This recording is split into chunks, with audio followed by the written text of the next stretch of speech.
if you want to lock your JBL Charge 6, you can for sure do this. First of all, you have to connect cable into charging port of your JBL Charge 6, and this cable can be connected into your charger or into your computer, any power supply actually. So now we have to turn on your speaker by using power key, and right now we have to use two buttons combination. There is the Bluetooth button and the play button, so click and hold them at the same time.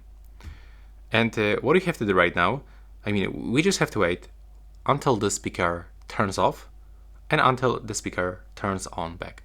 So it will take around a few moments.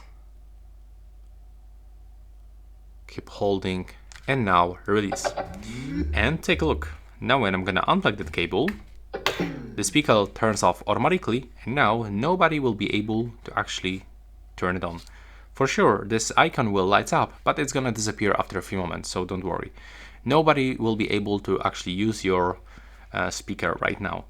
And if you want to unlock it and use by yourself, you have to just connect that cable and use the same buttons combination with play button and the Bluetooth button at the same time. So just wait for it. Wait until the speaker turns off. Now you can release, remove cable, and tap on this button to turn on your speaker.